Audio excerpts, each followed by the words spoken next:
డైరెక్ట్గా వెళ్తే no problem. డైరెక్ట్గా వెళ్తే ప్రాబ్లం.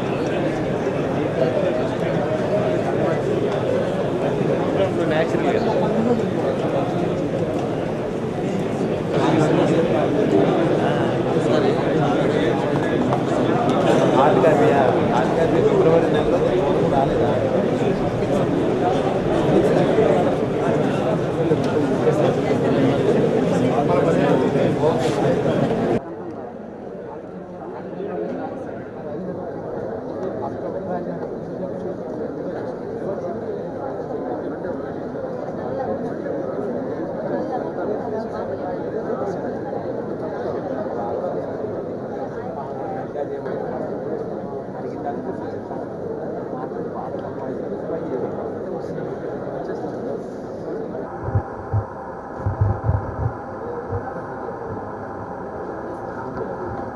అధ్యాపక ఉద్యమ చరిత్రలో సుదినంగా పరిగణిస్తున్నాం.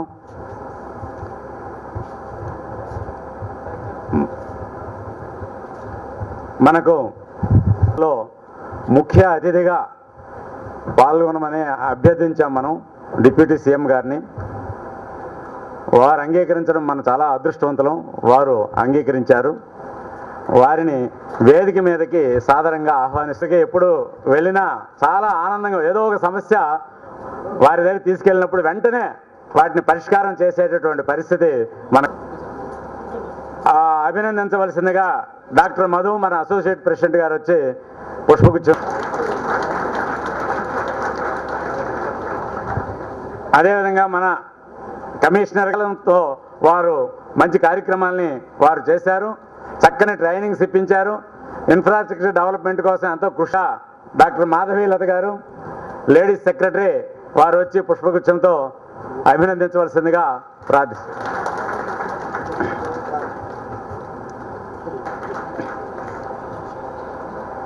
అదేవిధంగా మన అధ్యక్షుడు జీటీఏ ఆర్గనైజేషను అధ్యాపనం అధ్యయనం అనేటటువంటి రెండు నేత్రాలుగా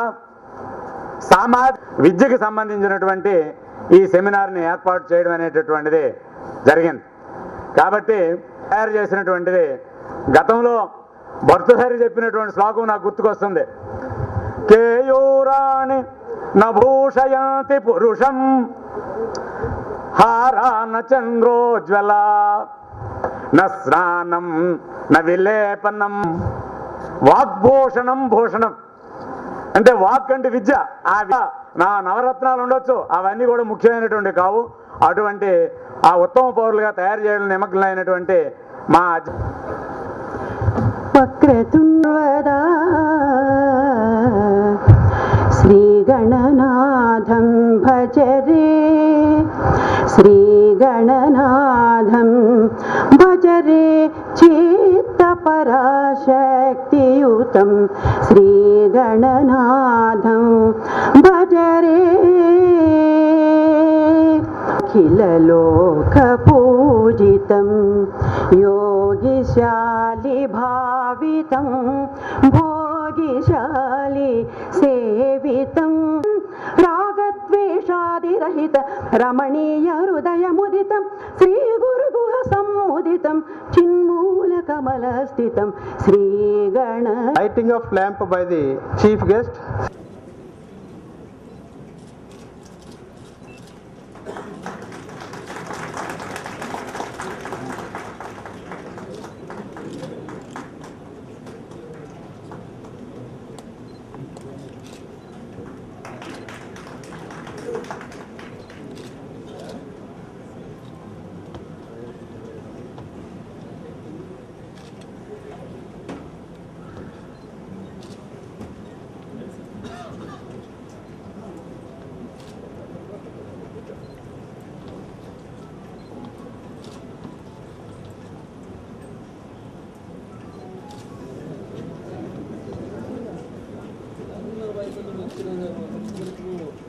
ప్రాంతాల వాళ్ళు వాళ్ళ సర్వైవలే చాలా కష్టము, వాళ్ళ పేరెంట్స్ యొక్క ఎడ్యుకేషన్ చాలా తక్కువ అర్థము ప్రభుత్వం రకరకాల తెలియజేస్తున్నాను.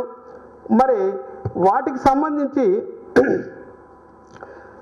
మధ్యాహ్న భోజన పథకము గవర్నమెంట్ డిగ్రీ కాలేజ్లో కూడా ప్రవేశపెడితే స్టూడెంట్స్ ఎక్కువ సమయం మనతో కేటాయిస్తారని, మనతో ఎక్కువ సమయం గడుపుతారని, వారికి ఉపయోగం ఉంటుందని సభాముఖంగా డిప్యూటీ సీఎం గారికి నేను విన్నవించుకుంటున్నాను. అంతేకాకుండా దాదాపు స్కాలర్షిప్స్ ఇస్తున్నారు. ఇచ్చే స్కాలర్షిప్స్ అకాడమిక్ ఇయర్ బిగినింగ్లో ఇస్తే వాళ్ళ చదువుకి ఏమాత్రం ఆటంకం కలగకుండా చక్కగా వాళ్ళు చదువుకుంటారని కోరుతున్నాను. శ్రీ దామోదర్ రాయనరసింహ గారు, Honorable Deputy Chief Minister of Andhra Pradesh, is a very dynamic, committed and powerful leader. Hails from Medak district. I can proudly say that he hails from our district. And he is working hard for all-round development of the state. After he assumed charge as Deputy Chief Minister, we have received so many GOs. GOs like a historical GO MS number 974 with regard to career advancement scheme, which benefited more than 600 lecturers, my dear friends. Most of the lecturers could get arrears 5 to 10 lakh rupees, which was a long pending, 2 long years of pending problem was solved by our Deputy Chief Minister Damodar Rayanarasimha garu. Next, a long pending problem was there, that is extra special casual leave to women lecturers. Like school teachers got the GO and in junior college lecturers got the GO, but it was pending. But during his time, he recommended for the issue of the GO MS number 129 was issued to benefit the women lecturers of government degree college, I can proudly say. And he recommended for the counseling system to maintain transparency in transfers and postings. Even lecturers who get promotion also through counseling system only, he has issued GOMS number 390. That's why it is first time during his time we have been given counseling GO. So next we have all the lecturers are have utmost satisfaction with your service, sir, with your blessings, sir. Next, my dear friends, Honorable Deputy Chief Minister has released our diary 2011 and 2012, and in the year 2012 our commissioner has also graced the occasion, because actually the diary was not released for 7 years. In 2011 and 12 we have released the diary. Next, sir, I request that some of the GOs are pending in the government, that is 14 GO amendment, number 1. Number 2, new fitment formula to the lecturers who got promotion in the year 2010 to get into UGC pay scales. Number 3, one-time opportunity to the lecturers to get into UGC pay scales, they were eligible. Respected Chief Guest, Honorable Deputy CM Damodar Rajanarasimha garu, GCGTA President Shiv Shankar garu, General Secretary Ramurthy garu, to all the members and participating staff here, press, everybody, I wish you a good morning.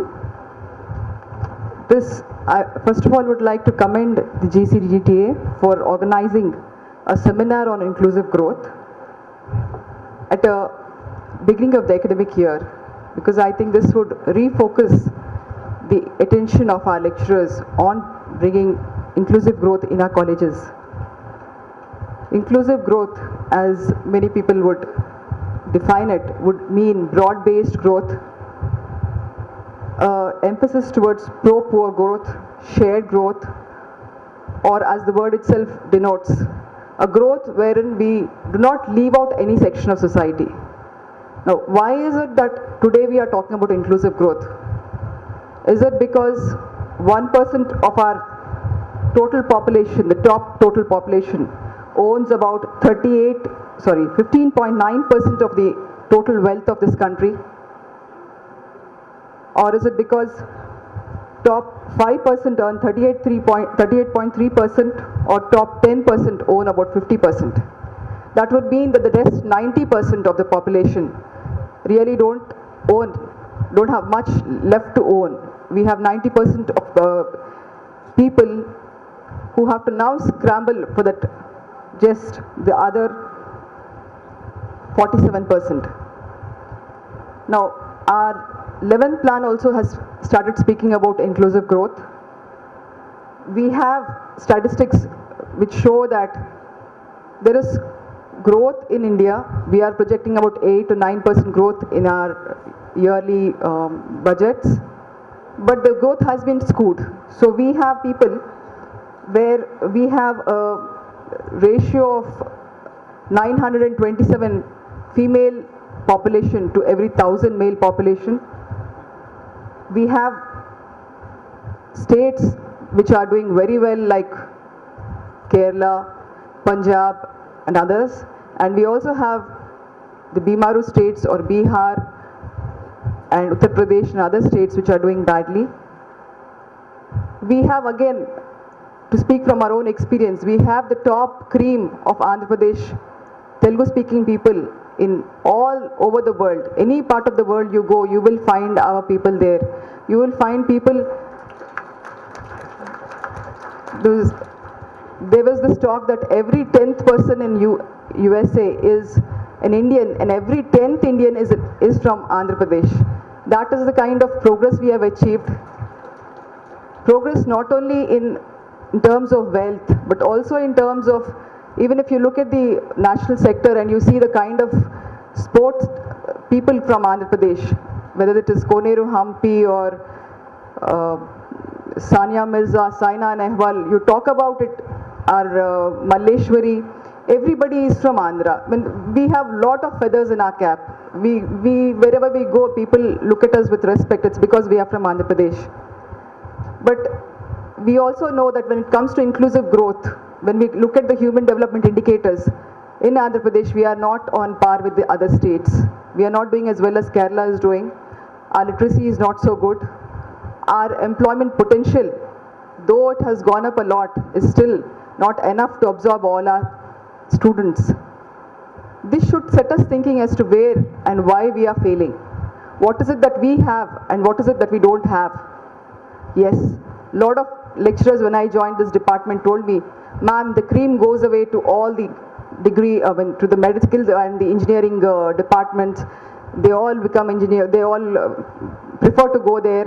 What is left is a chaff, that is us. But is that the only reason why we are failing? It is not as if today this symptom has started. It was always there. There was a time when government colleges were always looked with respect. They were thought to be the best institutions available.